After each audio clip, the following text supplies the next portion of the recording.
Well, yeah, I'm go dead. let's do the I'm thing. dead. Now I'm back. Yeah. Okay, we can begin in 5, 4, 3, 2, 1. Time may be warped and space may be bendable, but if you try that with a computer chip, you'll get fragments of silicon.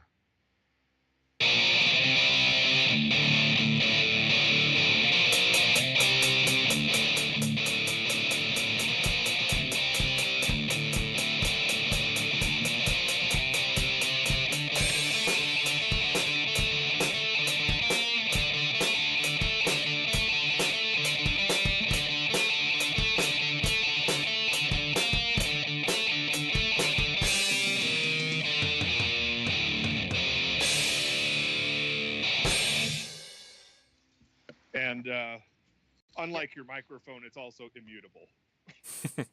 Yeah. Yeah, knock it off. Welcome to another installment of Fragments of Silicon. Broadcasting a day late due to last-minute schedule changes, let's say. But here we are, at last. I'm your host, Adam, and joining me, as always, is the regular crew. Woo! Let's see, Mac. Yes, sir. He's here this week. Hooray! I think. We let him out of the brig. Yeah, I'm part of the irregular crew. But that sounds like a personal problem. In other news, the brig has been downsized. Right. And there's Petty Fan and Gallix. Yay! I guess Gallix is not introducing himself. No, I'm still here. Holy shit! Sorry, Such my nose is a little enthusiasm. bit stuffy, so I'm sneezing irregularly, and I have to mute my mic for that. So is the regular just going to be the word of the day? Apparently. I'm feeling pretty irregular. Wait. Anyway, Twilight Moving on. Yo. and Ogre. I don't know what you guys are talking about. I'm a maverick hunter. Mm. We'll just X that one out. I'm actually not sure if we need to be scared or not. All right, let's get the news segment started. Gallix, you start us off. It's raining. But on the other hand, that means it's warmer, so I think Is there it was also some- pouring? And is there an old man snoring? No. Moving Thankfully. on. Anyway, I'm almost finished with Kirby Star Out. Well, depends on how you define finished. I've played through guest star mode a couple times. I have not yet successfully completed boss rush mode because that's always harder. And I picked a bad set of things the first time. Haven't really done much playing for the show this week, but I'm planning on getting on that, so not a whole lot exciting going on, I guess. Oh, this only comes up occasionally, but for the trading card game that I play, there was a new set that came out like early this month, and they finally got in boxes at the game store, so I got one of those, so that was nice. Oh, you're one of those They people who got- they buy got cards it- by the box. It's a good way to get a playset of almost everything common and a good assortment of rares. Fair enough.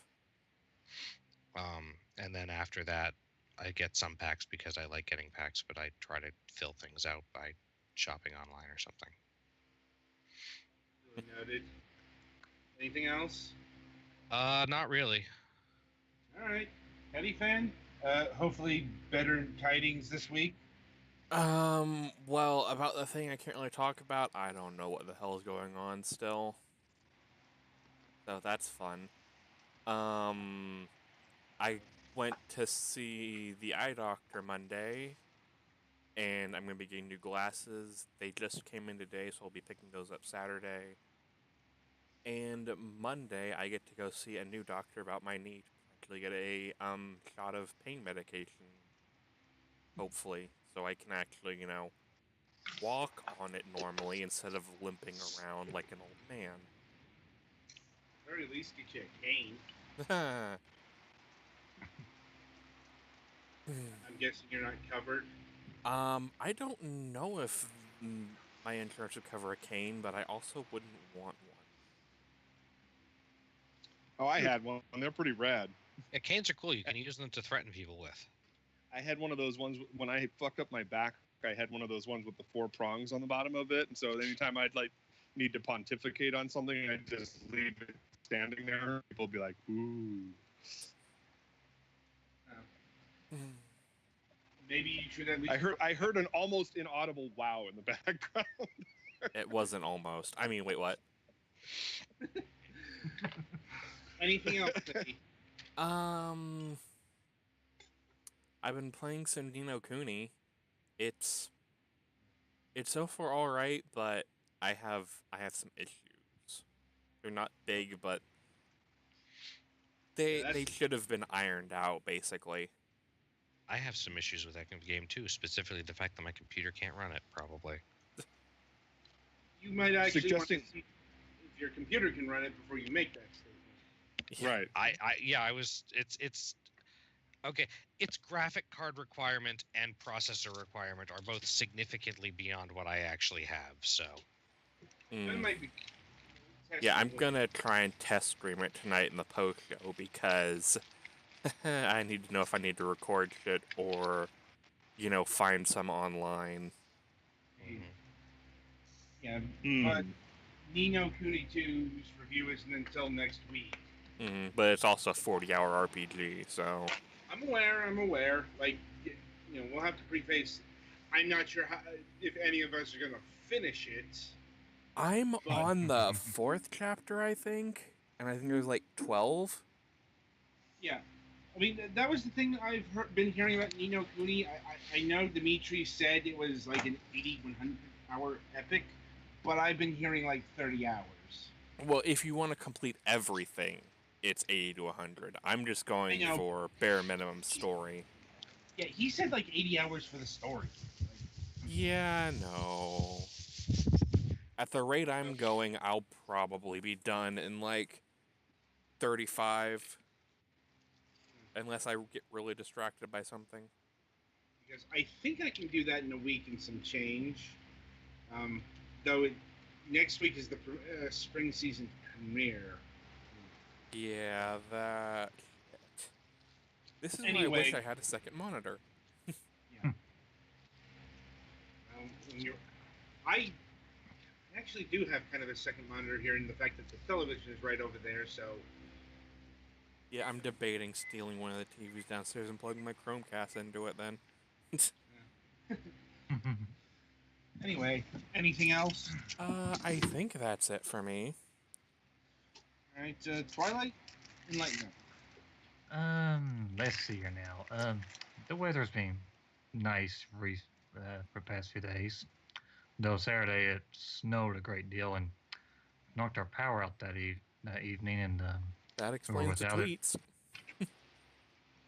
yeah, 18 hours of no power. yeah, could have been worse. Could have been 2011 when we were without power for a whole week.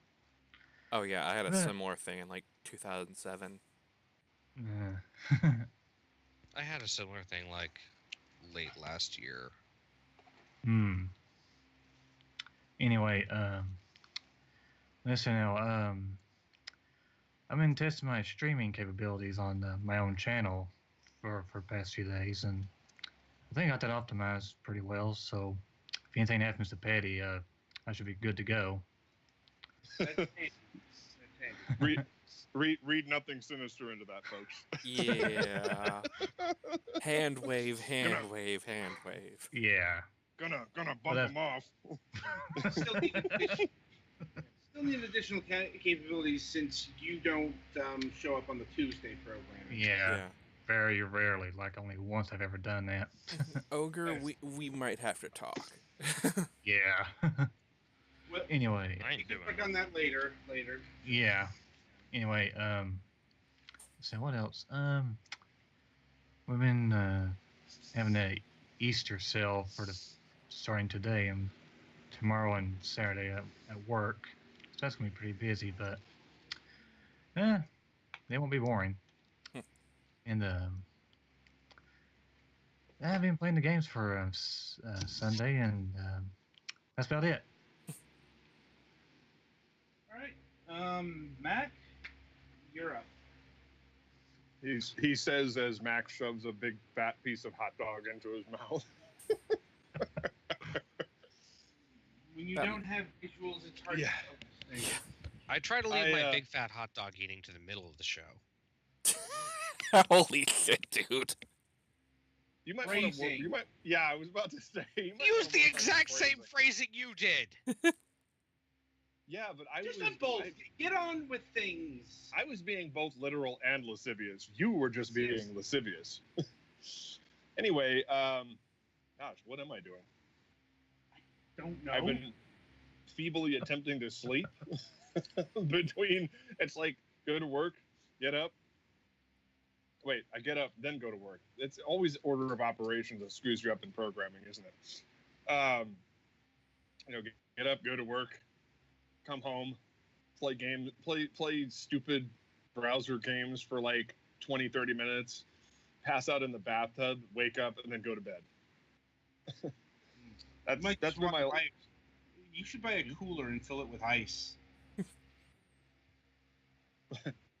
so I can take an ice bucket challenge to wake me up or what? Oh, it's not. That was for the aches and pains. Well, that surely doesn't help. But actually, the problem with my leg has subsided. Finally, found the right combination of medicine, That's good. and so I'm actually in quite a bit better spirits. But my insomnia is just off the charts. Hooray, So- not sleeping. Yep. We've been updating Starship Moonhawk, so hooray. And Keith was off last week, so we didn't really work on the second episode of the animated series.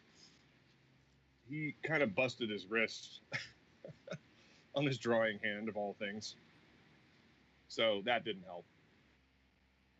But things are actually moving along pretty good, so I'm pretty happy about that.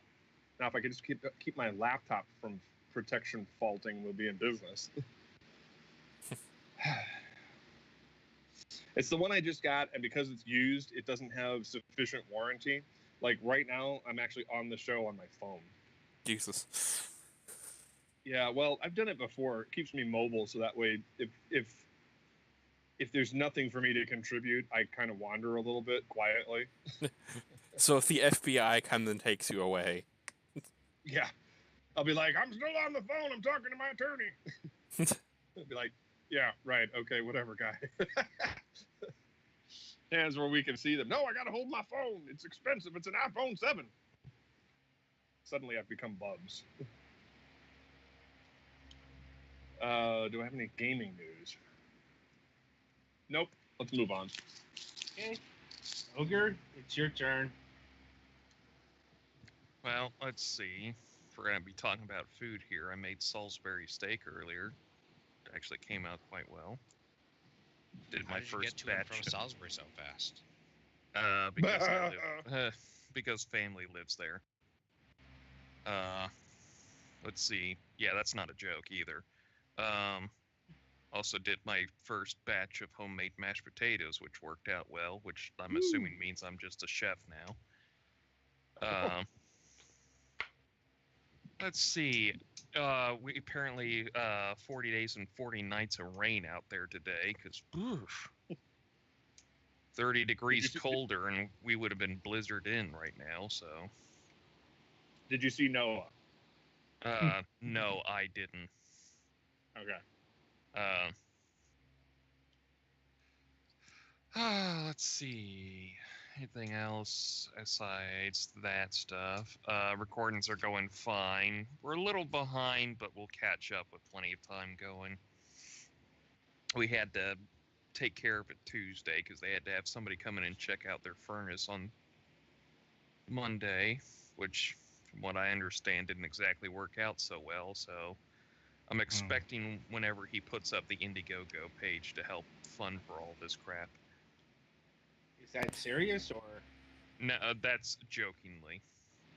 It's like in today's world, I've seen enough GoFundMe's. Yeah. Or GoFundMe's, yeah. Yeah. It's more of a joking suggestion. Like, Got you it. may need to look at it, but I'm hoping against it. Like, I'm sure Uh, we'll hear all about it next week. Probably. Anyway, yeah, Star Allies has been kind of fun. So it's a bit clustered. I don't think they kind of expected everybody to be playing characters that were about the same height as Kirby. Therefore, it kind of makes it easy to lose yourself. Mhm. I'm almost done with Dragon Quest Builders right now. I think I'm at the end of it, so I'll finish that up. And I booted up I Am Setsuna the other day. Not bad so far. I definitely see the Chrono Trigger comparisons, but I just kind of started, so not all the way through there yet. And then, of course, the big thing was that Dragon Quest XI finally got its announcement. Its date set, so... PC version's Yay. canceled. You need a PS4 now.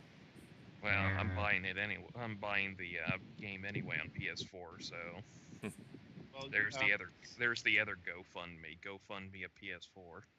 Don't tempt fate with that. Oh, Yeah. you don't need a PS4. It's getting a Steam release.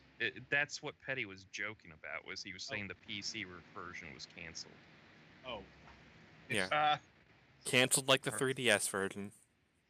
That's the one I'm kind of disappointed about, but I can kind of see it because, let's face it, a 3DS is... so... The thing of it is, I'm not sure if it is or not. And I'm It's getting not mixed- getting as many big things, and I'm it's getting- probably less limiting to put it on the let Switch, me like finish. hardware was. Let me finish, guys. It's because a lot of people have missed the fact that Nintendo publishes Dragon Quest games on Nintendo platforms, not Square Enix. Yeah. That's probably what's going on with the Dragon Quest XI translation. You know, I can probably give a couple theories to that. Is that, let's face it, Dragon Quest does not do good over here, Mhm. right? and do they really want 4 different versions of the thing out? I mean, they're gonna have a PS4. They got the PC release, which are more Western platforms, and they're kind of aiming for more Western audience. The Switch version isn't even detailed out in Japan yet, so we're not going to get shit for a while. Yeah. And the 3DS version is kind of like, I don't think they're up to put it out on that console. So Like I said, if it's happening, it's probably Nintendo that's going to announce it. Because, I mean, Nintendo is the publisher up to Dragon Quest Builders. yeah, So, and Dragon Quest Builders 2. well, they haven't released that one over here yet, so... Yeah, but it's getting made, so... Yeah. The But, point of yep. where it's... I got that set up for... I haven't pre-purchased it yet. I do have it set on my wish list, but once I get the funds for it, cha-ching. Because... Is it available for... Oh yeah, it's already available for pre-purchase. So, Neat. yeah, you can... If you want to, you can go to Steam, just go to Dragon Quest XI, you can pre-order it and just wait 6 months. But I'm pretty sure I'll find a way to deal with that. I dealt with it for 7 for 5 fucking years. I mean, you could probably play Dragon Quest Heroes in the meantime. I do have Dragon Quest Heroes 1 and 2 on my Steam, so... There you go. Not the Switch version, because the No, I Switch version has to have Ragnar McRyan for some reason. One of my favorite characters. And that ain't coming over here. Well, then. I sense hate. No, I just love Ragnar McRyan, and I would love to have that version, but I already have the Steam version. It feels a little stupid to import the version that's not going to be imported over here. Well, it's also Dragon Quest Heroes 1 and 2 for the Switch. Kind of bad, but... Yeah, from what I heard. Yeah. Also, I'm crossing my fingers, hopefully, knock on wood, listen up Nintendo and Square, whatever, that Dragon Quest 1 and 2 and 3 make it a port here soon, because that was the special surprise with 11 over in Japan. Right. But So, that's just me being hopeful. right. So on that note, I think we should yeah. move forward. That's it for me. Also, virus phase. Now, on that note, let's see. News from my domain. Going over to Mother's place for Easter lunch, I believe. Shepherd's pie. Ooh, Hmm. I'm looking exotic. Let's see. Game news as well. I'm playing the games for the show. Haven't actually started Ni no Kuni 2 yet. I've been too busy with the games this week. So, I think I've played about as much as I care to play. Or rather, it's like I'm stuck in one of the games, and the other is completed the main campaign, and I don't really feel like bothering with the extra stuff. Tune into Sunday's shows to find out more. Like, and on that note, merrily we shall roll along to the interview portion of the broadcast. And this week we have Robert Maher of Castle Pixel. Hey, thanks for having me. No problem, no problem. Thank you for being with us this week. How are you doing today? I'm doing all right. Had the day off work today, so just kind of taking it easy. A program. Well, what is it that you do over at Castle Pixel? Let's see. I do a lot of the game design. I do a lot of programming. I do basically a lot of everything for Castle Pixel. Yeah. Well, we'll get into that a little more down the line, but Sure. we'd like to start things out by inquiring how people got into video games in the first place, both as a hobby and as a job. Oh, well, I got into making video games when I was maybe 20. I was working for an advertising company, and we were making Flash games back then. And that was the first time I actually ever built a game. And ever since then, kind of just been hooked. I started with a framework called Flixel. And just started making like retro, old school 2D games. And yeah, here I am today. Indeed. And following along that line, what made you make the jump into, well, professional work?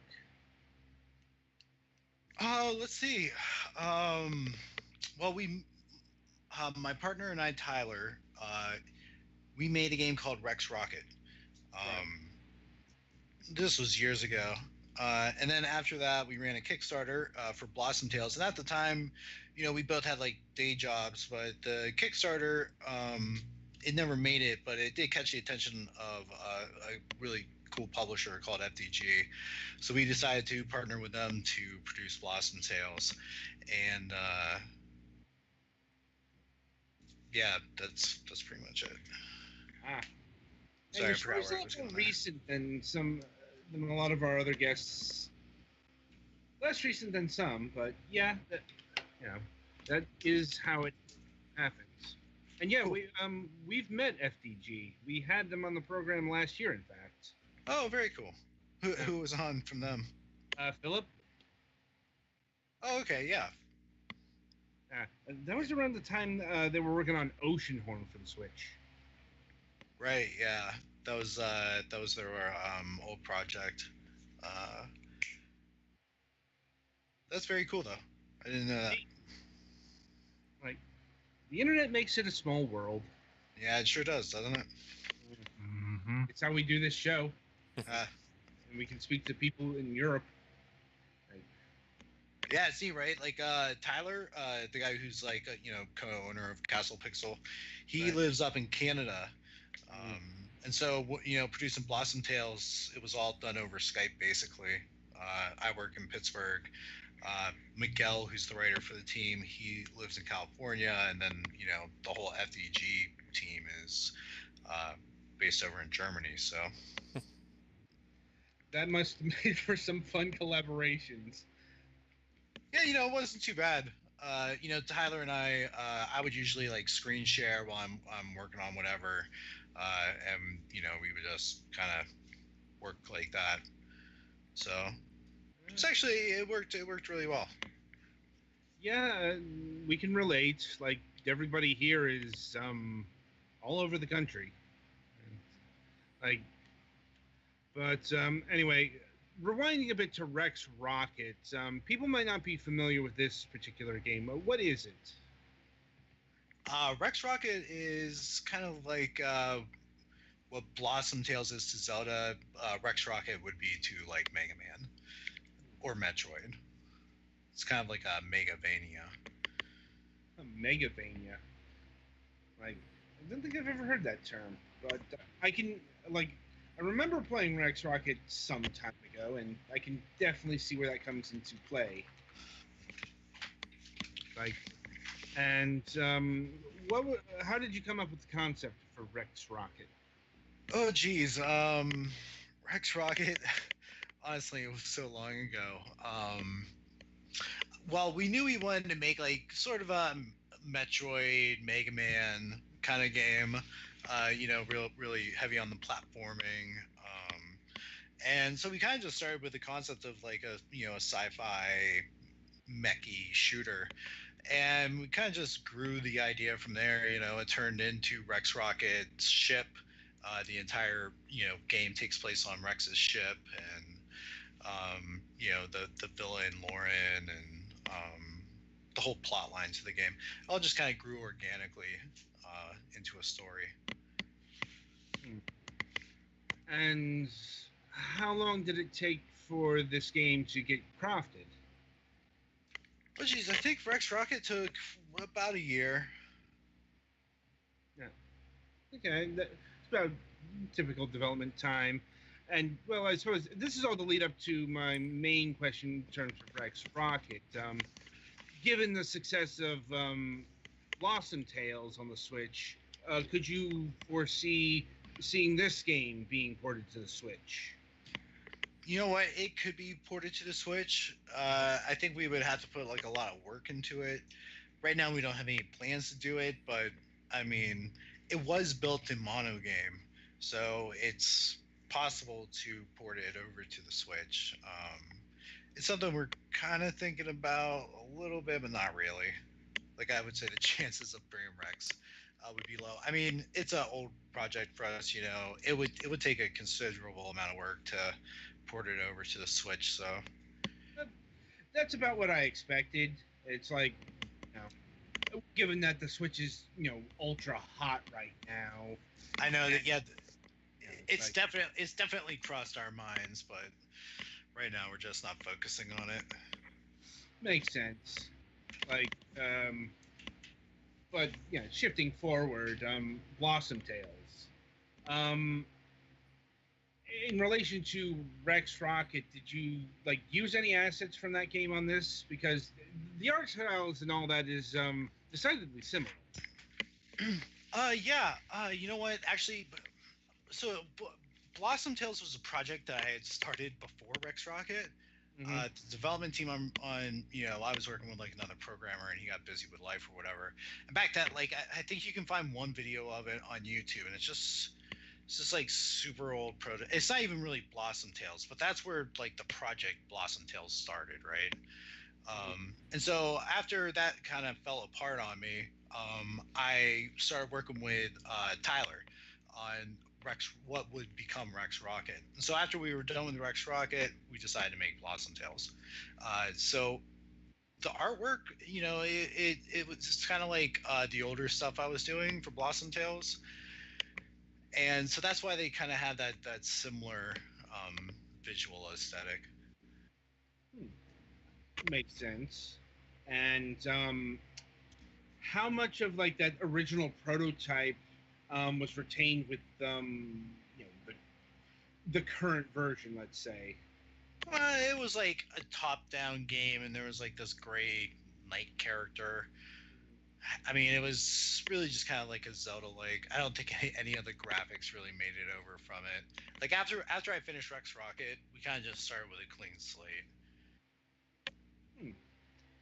And what led you to the creation of Princess Blossom here?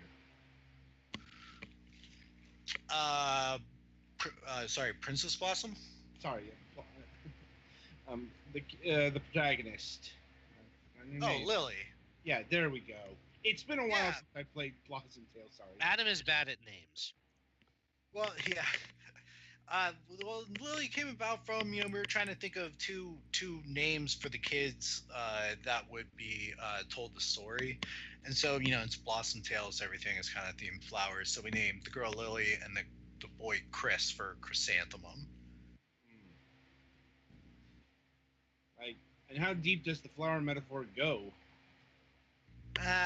It's really only kind of flesh deep.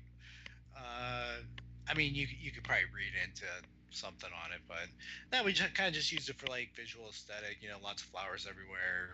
A lot of things are themed after flowers, like crocus is a flower, orchid, that sort of thing. Kind of just to like put like an overarching theme to the game, but you just find flowers everywhere in it. So. And let's see. When did this project turn into such an homage to The Legend of Zelda: Link to the Past? I think right from the get-go. Like Rex Rocket was kind of the Mega Man Metroidvania game that I kind of wanted to play, and so Blossom Tales was kind of the Link to the Past that I wanted to play. Indeed, and do you think you succeeded with that goal? Yeah. I mean, we did the best we could. I feel like Blossom Tales on the Switch has been like well beyond like what we'd ever thought it would do. I mean, we put Rex Rocket out on Steam and we put Blossom Tales out on Steam, and it did what it did, and then we put it out on Switch and it's just like incredible. So I think it has a lot to say about like the Switch platform right now. Indeed. This has been a very hot topic of conversation on the program for the past year or so. The so-called indie apocalypse, and for the it's basically it's getting harder to. It's one of these paradoxes. It's never been easier to make a game, but I won't say it's never been harder, but it's definitely harder to release a game now than it was just a couple years ago. On this, at least on the Steam service, because it's just an avalanche of games on that platform, and just making a good game no longer is going to guarantee success, as opposed to the Switch, which is a hot new, relatively spacious platform. And that is a big reason why we are seeing a lot of success on the Switch. I suppose my question in all this is, did you have any sort of expectations with the Switch version, or what made you make a Switch version in the first place? You know what? I think it all just came down to FDG. I mean, they wanted a Switch port, so that's what we decided to do. I believe that they had ported Oceanhorn to the. Is Oceanhorn out on the Switch? Yes, Oceanhorn. Yeah, right. Yeah, Oceanhorn's out on the Switch, and FDG said the Switch version has done the best out of all versions, from what I recall. Yeah, well, yeah, that's probably why they thought that it would be a good idea. I mean, we don't have access to their numbers or anything like that, but I would assume that they had the numbers from Steam and they had the numbers from Switch, and they're like, holy crap, we have to get Blossom Tales on the Switch too. So yeah, they have mentioned that like the Switch version like did in a day like 20 times what it did lifetime on Steam. Right. So, I mean, I think some of it has to do with, you're right, like the Switch is like new and hot, and there's not like hundreds of games rolling onto the platform like every week or whatever like Steam is. I think the other half of it is has something to do with Nintendo fans and like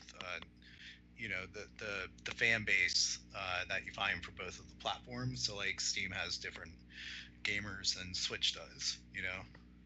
I could definitely see that, but there might be a bit more of a direct connection here since the Legend of Zelda is one of the most beloved Nintendo franchises out there. Right. Yeah. I think that has something to do with it as well. I mean, both Oceanhorn and Blossom Tales are like, they're like Zelda-like. So, Nintendo fans love Zelda. Like I'm a huge Nintendo fan, and like Zelda's like one of my favorite games. So, I think that I mean, Blossom Tales, it really is just like it belongs on a Nintendo platform. Like, you can put it on Steam, but when you put it on, like, a Nintendo platform, that's where it's, like, meant to be. If that makes any sense. No, it definitely does. Once again, given the love that Nintendo fans have for Zelda, and especially since the Switch doesn't have a 2D Zelda yet. Not saying that's never going to happen, or we get another 3D top-down Zelda, but there's no there's obviously Breath of the Wild, but there's not even Link to the Past. There's no Virtual Console yet, inexplicably, and Blossom Tales may be filling that void. Yeah, I definitely think that might have something to do with it as well. Yeah. I'm waiting for that Virtual Console. Like I really want it to come out. Like I would love to play Wind Waker. I'd love to play all the old like. I mean, if I was running Nintendo and we were launching a new platform, I'd be like, day one, I want all the old games that we have, all the like. Just because game's old doesn't make it any less amazing. And I'd be like, we have all these old amazing games. Let's just put them on the platform day one, and it'd be huge. So I don't know. I'm just every day I think about it. I'm like, when's that Virtual Console come out? I personally think they're waiting until September, until the paid Nintendo Online thing happens. Like, yeah. But only Nintendo knows what's going on with the Virtual Console right now, and maybe we'll learn that at E3. Yeah, who knows? It might be a blessing and a curse, because once Virtual Console comes out, you might see a lot of game sales from games on the Switch drop. It's possible. Like from every developer we've talked to beforehand, they say the Switch is a great place now, but I don't think anyone's expecting it to remain a permanent front. Not at the level it is currently. No, yeah. Well, yeah. As it gets more stuff, the advantage will be less. Yeah. Right. Yeah. Saturation point is a thing. Yeah, I think it'll turn into Steam eventually. Maybe not as bad as Steam is, but not as long as the console makers are as stringent with the release policies as they are. I mean, yeah, it's all about that curation, I guess. Like Steam just has a lot of games that aren't great on it. Steam's curation is handled like everything else, like in the hands of the people. Like they've offloaded it, and any hope of Steam closing the gates, that I don't think that's ever happening in this day and age, and that has its own problems. Like, if you curate, then you start to exclude. I'm like, and like I know developers who want to be on the Switch, but can't get on the Switch due to one factor or another. Like, it is what it is. But, getting away from the pontificating about online storefronts and back to Blossom Tales, was it an easy task porting the game to the Nintendo Switch? You know what? We didn't really have to do much. FTG went through a porting company. Actually, I think it was the same studio that ported the Ocean Horn to the Switch. So they went through that. We did have to do a little bit of work for it, but not. It wasn't anything insane. So you wouldn't know the particulars of like the technical processes or what they had. Did they have to sacrifice anything to get it on the Switch? No, I'm not. I mean, I don't think they had to sacrifice any content or anything like that. I'm actually not sure how hard the process of it would be. We use the mono game framework, and you can port that to other platforms as well. So it might have been easy. It might have been a huge pain in the butt. I'm just not sure. Fair enough. Fair enough. Those details probably lie with the porting company. Do you know who ported it? I want to say the studio started with a Fox. Something. I'm not 100%. Probably have to look that up. Anyway, let's see. Let's see. In terms of like the PC version,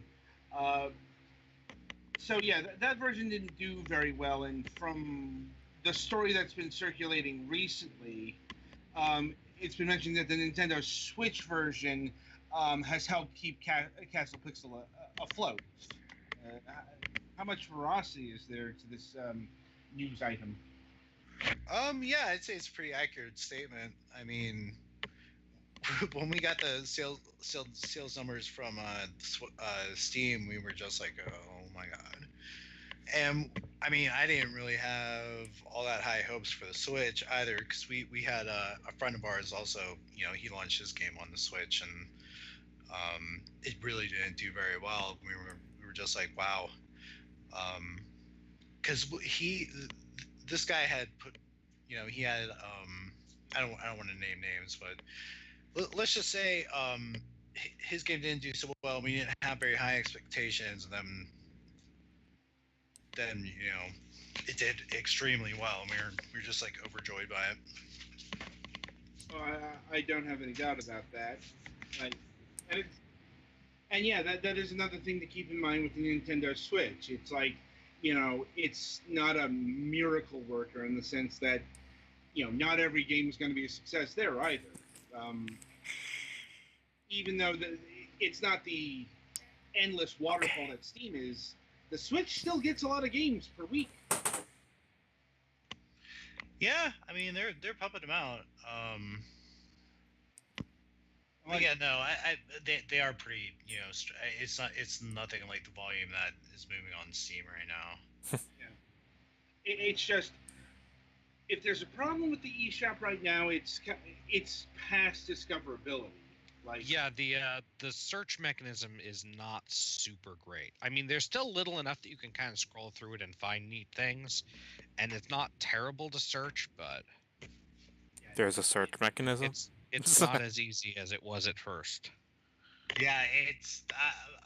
I mean, that's one of my complaints as well. It's like if you even want to find Blossom Tales on there, it's like the only way to do it is like typing the name in. And I wish they had like more like recommended games or like gaming categories or like just something for more discoverability. Well, they do. The problem is most of those are Nintendo first party stuff. Yeah, right. Like I think that their categories could be bigger, basically, and I don't know. I mean, I'm not an expert on these things. I'm sure it's harder than it seems to like do that kind of stuff. And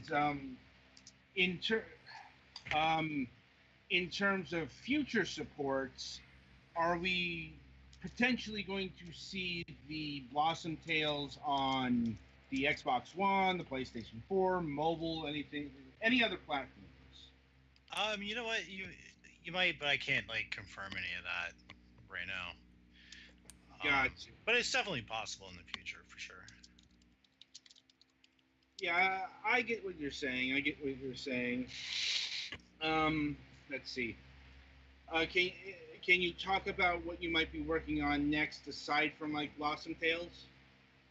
Yeah, we're kind of thinking about Blossom Tales 2 right now. I mean, we're still, busy doing Blossom Tales 1 stuff, but yeah, in turn, we have had a couple like discussions about like what to do next, and we're kind of thinking of like some kind of sequel to Blossom Tales. So, um, might happen, might not. We don't know yet. Well, if you were to do a Blossom Tales 2, what lessons on the first one would you apply to a new one?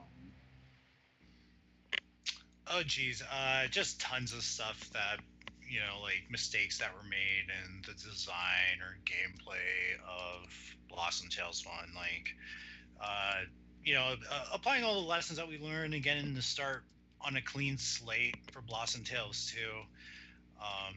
There's just like countless little things that we would probably do differently. Now, would you keep the game in like the monogame engine, or would you like move it to say Unity or another platform? Yeah, we would probably move it over to Unity if we were going to start fresh. And would you seek to make it bigger than the first one, or like the same size? I would actually like to do it bigger, and do more of like a Breath of the Wild type of world. That would be interesting. Or like we don't have that in the world currently, unless you count like the first Zelda game. Right. Yeah. I don't know. I just like I played. After I got a Switch, I played like Breath of the Wild, and I was like, wow, it would be really cool if we had put in challenge dungeons into. I mean, in a way, there are kind of like challenge dungeons in Blossom Tales with like puzzles or enemies or whatever. But doing like more Breath of the Wild style puzzle dungeons is like definitely one of the things I would want to do. And would you try to like do co-op in the new one, or just Yeah. Actually, we've talked about having like Chris and Lily in the story and playable. You could play together with another person or something like that. And you mentioned some Blossom Tale 1 stuff there. Can you elaborate on that, or is that still being kept in the shrouds of darkness? Yeah, like I said, we have like like some language ports to do right now, and we probably will be porting it to other platforms. Not really sure which ones yet, but Sure, that yeah. figured out in due time. Right. So let me see if my colleagues here have any questions for you. Yeah, sure. I don't have any. You might have. I had to duck out for a few minutes while you were talking. I might have missed it, but I didn't have a ton of questions about it. Did you go into how you decided on the art style? Because it's a little bit. I mean, it's sort of similar to Zelda, but it is a little bit different for Blossom Tales. It's sort of even simpler, but it's still very distinct. Yeah, I tried to do almost like a Link's Awakening meets Link to the Past. So it's kind of like a little blend. Like a Link to the Past, everything's based on like an 8x8 grid. So like the tiles and like some of the like the character sprites, they're just like whatever size. And then a Link's Awakening, everything is based on like the Game Boy 16x16 tiles. So Blossom Tales is actually designed around 16x16 tiles. So it's weird though, because it's like 16x16 tiles, but the color palette is just like whatever. And we use like, it's kind of like you took the black outlines from Link's Awakening style pixel art and then applied those to like A Link to the Past style. So that's why it looks kind of weird. And you did focus a lot on puzzles in this, which the Zelda game goes back and forth on how much they like puzzles, I think, or how much they put in puzzles. So yeah, that we try that was we a. try to break it up with a good bit of puzzles. Mhm. And how did you come up with your puzzles, especially certain infamous puzzles? Oh, like the singing stone repeating puzzle. That's the That one. that's the least like puzzle. You know what? It's optional, and some people actually do exactly what I intended them to do: is to break out pencil and paper and like write down the pattern number. Um, I don't know. I just like doing that in old school games, like having to break out pencil and paper because it's way too hard to do just by pure memory. But yeah, everyone hates that. I think actually one of the updates that's coming, there should be like a nerf in it that lowers the amount and makes it like just really easy, like four cycles long or something. I'm like, yeah, because I don't think I've seen a review that didn't complain about it. Yeah, I know everyone hate. It's always that puzzle too, and I'm just like, yeah. You know what though? It's optional. Like if you don't want to do it, leave. I think we might have complained about it as well. It's been a while since our review, so I don't. Mhm. Yeah. Well, I'm sorry, guys. That puzzle's being put down. Now, let's see. I think that's about it. Um, unless anyone else has any other final questions. I think I'm good. I'm good. Yeah, I think I'm set. Awesome. Well, I actually have to go anyways. Yeah, that's a big reason why we're winding down here too. Cool. You mentioned you could only be here till 10:30. Right. Yeah. Well, Rob, it was wonderful having you on the program. We certainly enjoyed Blossom Tales when we played it, and we do look forward to whatever you end up making in the future, be it Blossom Tales 2 or Rex Rocket 2 or something new. Cool. Yeah, definitely. And thanks for having me, guys. I really appreciate you having me on and giving me the time. No problem, no problem. All right, Petty Fan, play us to the next segment.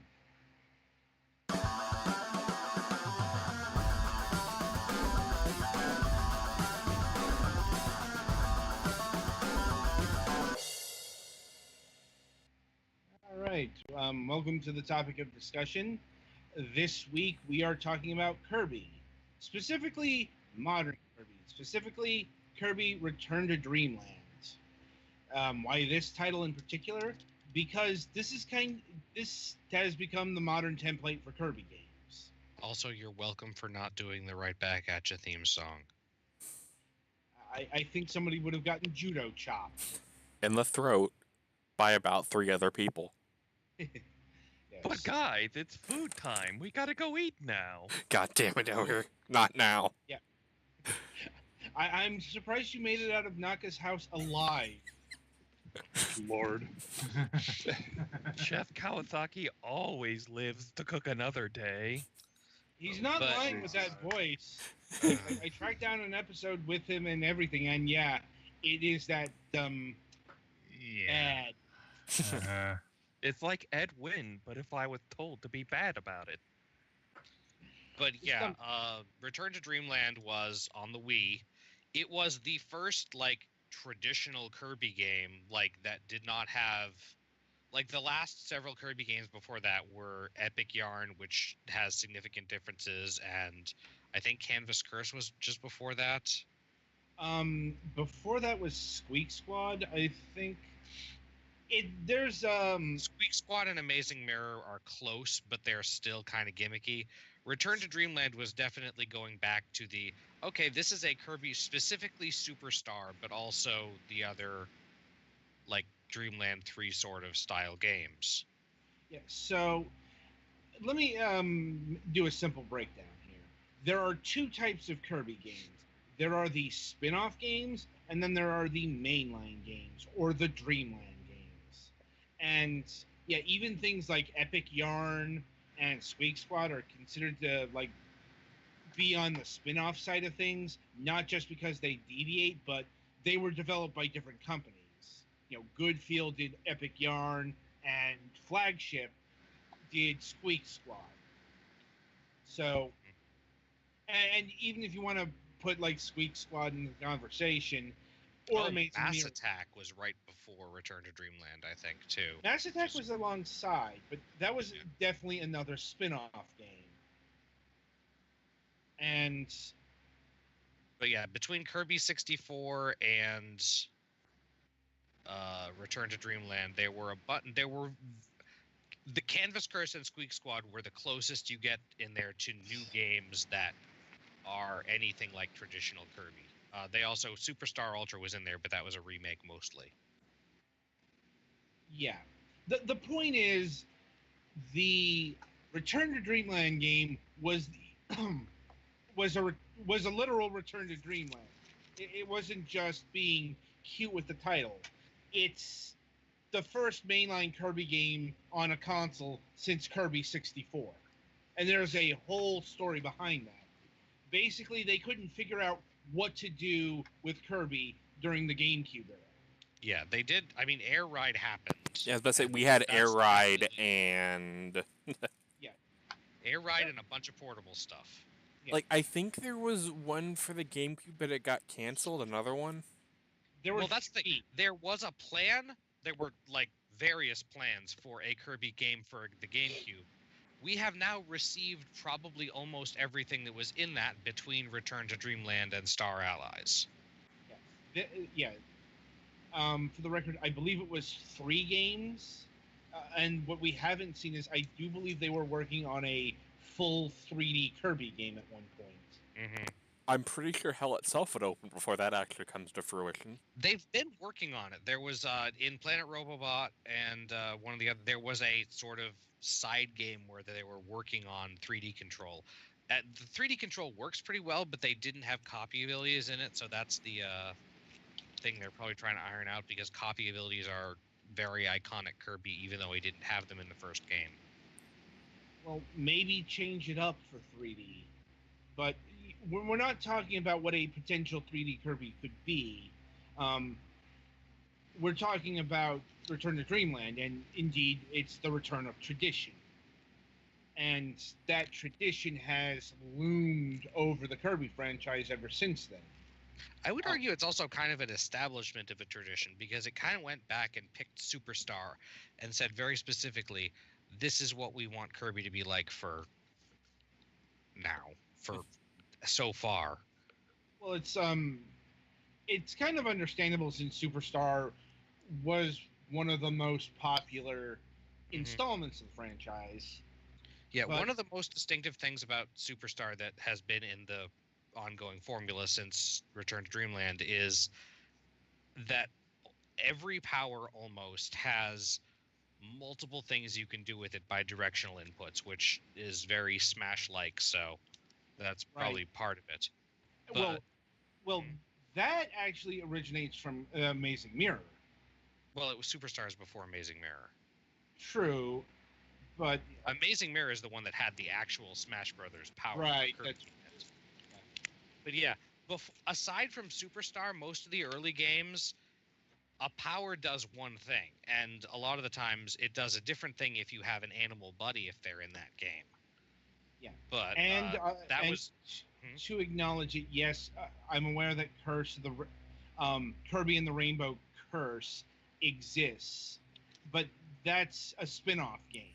Does it though? Yes, it does. Like this is still even including.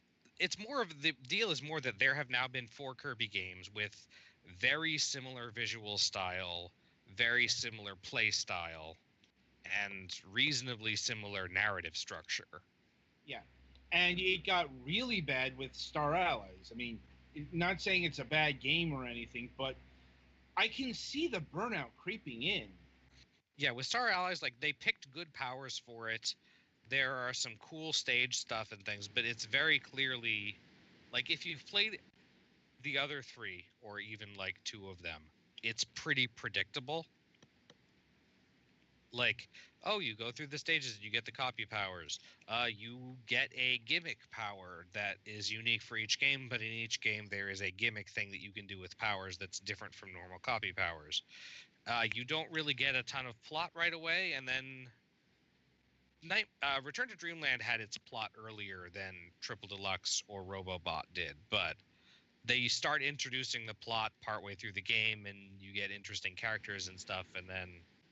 But the thing is, it's usually pretty similar plot, and the characters are in pretty. I mean, Taranza, Magalore, Susie. I guess the Jam Bastion mages are a little bit less because they're more straight up evil and they don't get as much scene time, but still. Yeah, and like Star Allies is definitely the closest to Return to Dreamland. Not just in all those other ways, but Yeah, it multiple. has the 4-player mode. Yeah, like which was a big thing that was supposed to be in the main Kirby GameCube plan. And here it is again. It's just it does expand upon what Return to Dreamland did. It's not just the characters that you played in Dreamland show up. I mean, DDD, Bandana D, and Meta Knight always fucking show up these days.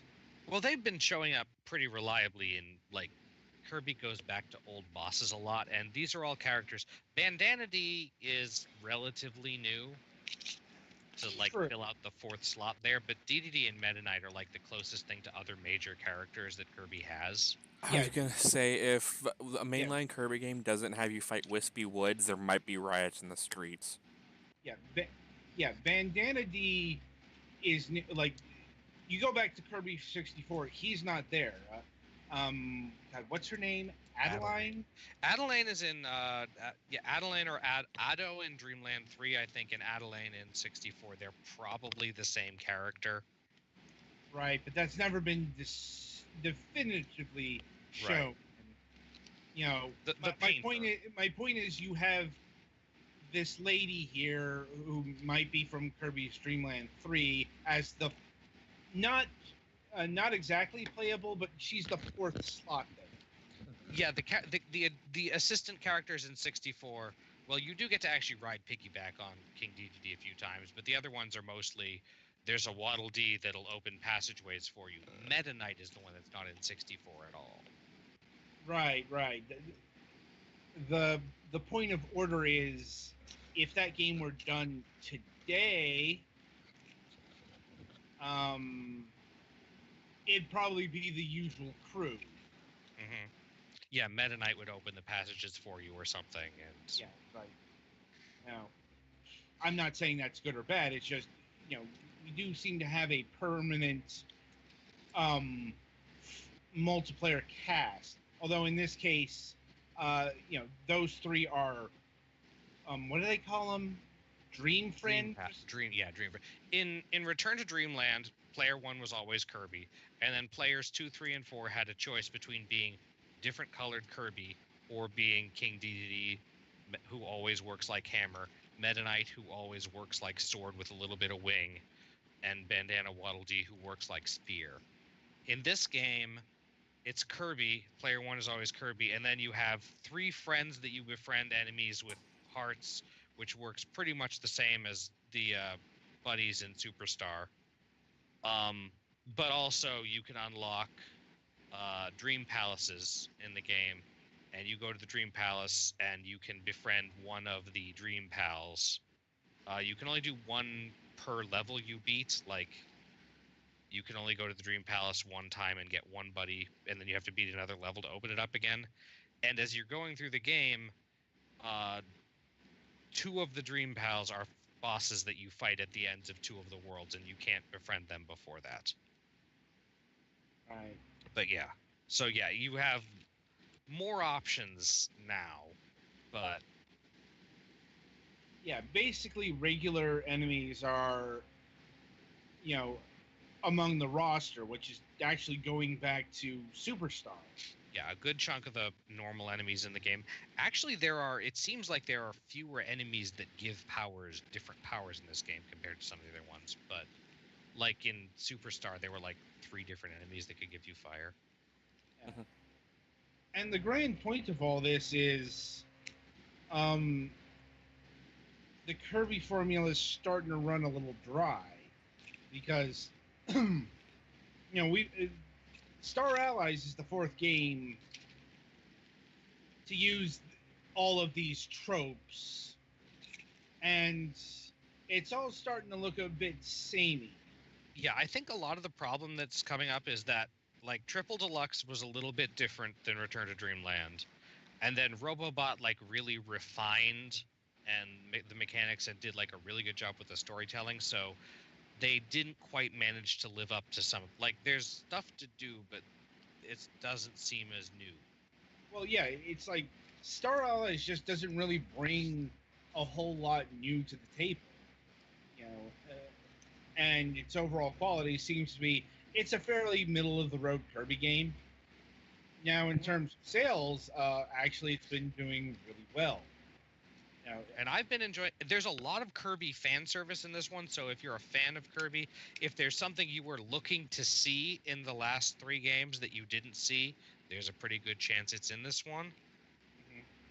Mm-hmm. But just as a game, especially if you're not playing it multiplayer, it's not as good. The multiplayer is way better integrated than it was in Return to Dreamland, though. Yeah. Once again, that's a double-edged sword, since if you want to put like this game really was built for multiplayer. Yeah, Return to Dreamland is playable and still fun solo. This one is a lot less so because a lot of the time it's like you have to juggle computer buddies, and then sometimes the buddies have to just do their own thing to solve a puzzle. And their AI isn't the best. It's pretty good when they find a puzzle. It's mostly in between puzzles. They're really bad at like dodging obstacles. Like if point A to point B happens to involve a spinning saw blade or something, they're not guaranteed to remember to dodge it. It's also to contrast this. You got something like Rainbow Curse on the Wii U, which, if nothing else, aside from it being a sequel, was very creative in maybe not so much in its gameplay, but certainly its aesthetic. Mm-hmm. Like the Clay Kirby was inspired. Like, I thought you were going to say something about the multiplayer, and I would say the multiplayer in that game might be good, but it kind of defeats the purpose. But yeah, I'm not so like honestly. I think another sequel to the Curse line is needed to refine some of the ideas in that game, because the multiplayer, what they were going for in terms of the game design and what the multiplayer ended up being, it didn't work at all. It'll be a little bit tricky now that they're moving away from having touchscreens easily usable on everything, but I know they're trying to do Okami on the Switch, so it's still doable on the Switch. The Switch has a touchscreen. It's just not a lot of people remember that. Right, and it's not usable when you're playing in docked mode. Yeah, so it would require either portable mode only, or you'd have to have a mode where you can use the IR pointer or something, or draw the screen with a stick. I mean, I hope they don't ever do like the IR pointer thing, because that would be terrible. Just right in the air. Yeah. On the other hand, if they did the Okami route, which the way the original Okami worked, and have it, you have to pause the screen temporarily to draw. That would slightly decrease the fluid playing of the.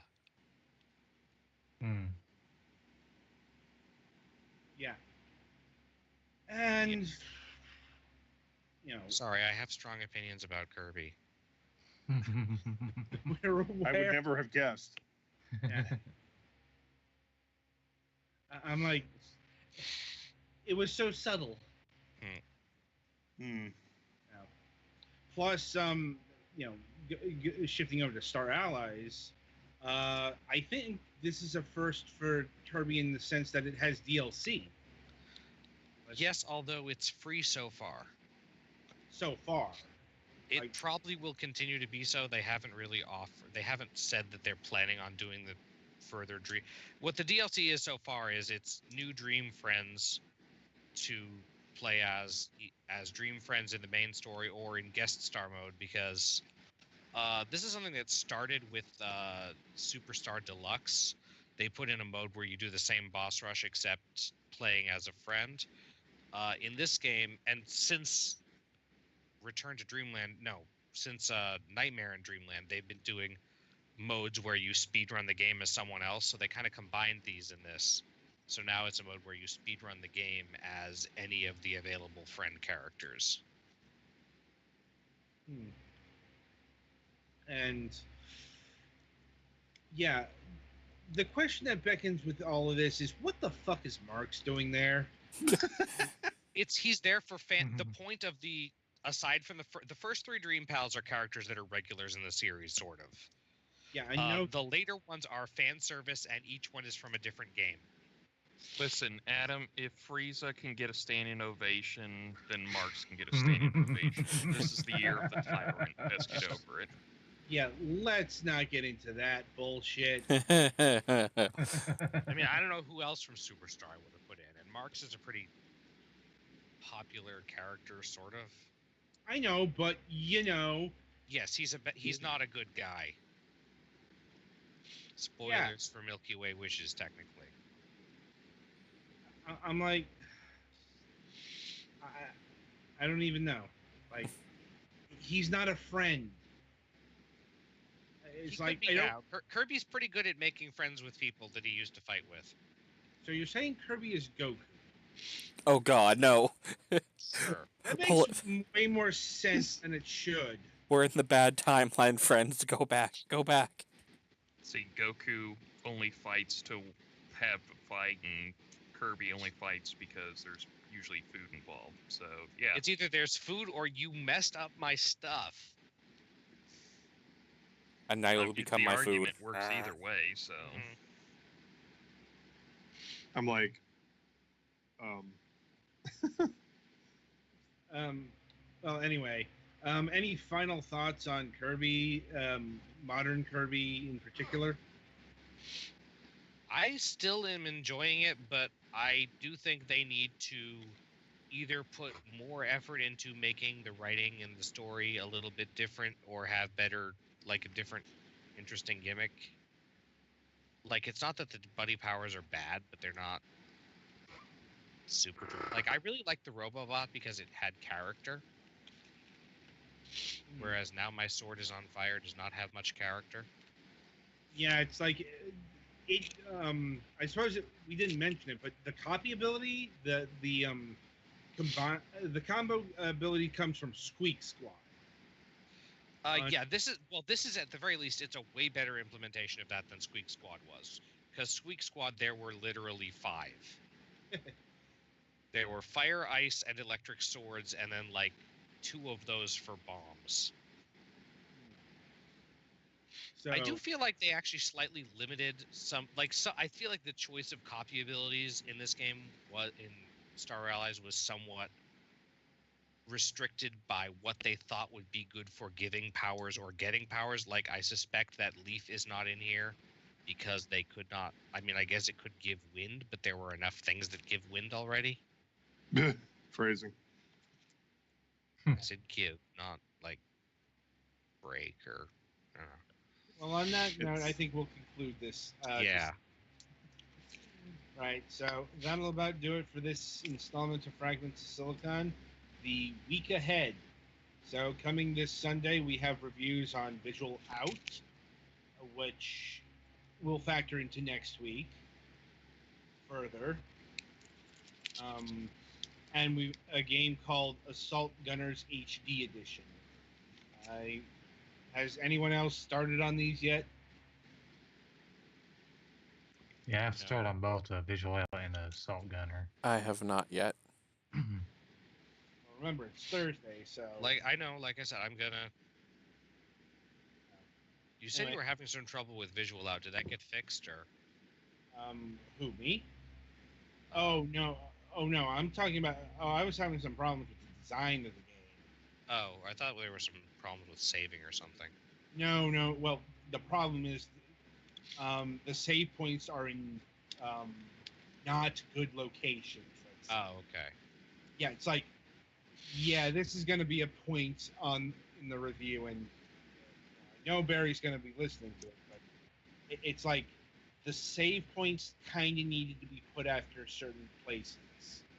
I lost, you know, I had to fight the first boss 3 times for this stack. It's like That's rough. Yeah, it's like there's no reason that a save point was not after you fight a boss. Like that's just kind of common game design. I mean, haven't we really evolved past the point of needing save points? Can't we just save anywhere? Like that depends. Some games use save points well. Yeah, it's like that depends on what you're going for. I mean, believe it or not, we've had the ability to save anywhere since ye olden times. It's just doing that may break a game. It depends, the usage of save points versus save anywhere is actually a bit of a philosophical debate, well beyond the scope of what we're talking about here. But maybe we'll talk about it next week or something. But yeah. Anyway, and coming next week. So, good news, we do have a Tuesday show, and the guest has confirmed and is not sick. Well, it's like, dealing with strep throat is not something I would wish on anyone. Maybe I wouldn't go that far, but there are some people. Yeah, there are some oranges that may deserve it, but anyway. Joining us on Tuesday, April 3rd, is Sophie. Ooh, this is one of those names I might butcher. Sierra Tura, I think. It's very long and it's very vowel-y. Like, Alex, you want to give it a try with this?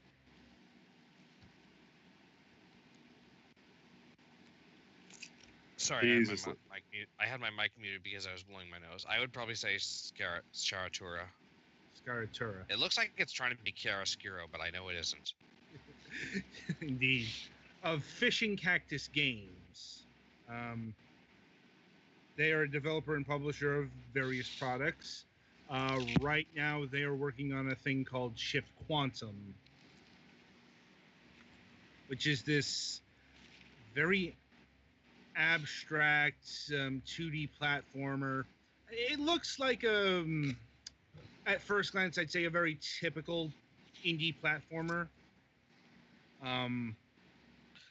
But we'll get into it more on Tuesday. Like, it's definitely got its gimmick, so to speak. Like, it's 90-degree shifting angles, hence the name. Anyway, and on Wednesday, we will be having Madame Berry back on the program. And thus, we'll probably be having Naka on the program as well.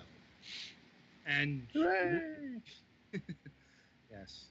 And we'll be talking about the game she just released, Visual Out. Which, we're reviewing that on Sunday, so sometimes these reviews coincide with each other. This was planned. And that's the story you keep telling everybody. Well, I mean, and she's good to go for next week as well. So, looks like it'll be a reversal from this week. It's like things are planned, but plans don't always go according to plan. That is life. And on that note, I shall wish you good gaming.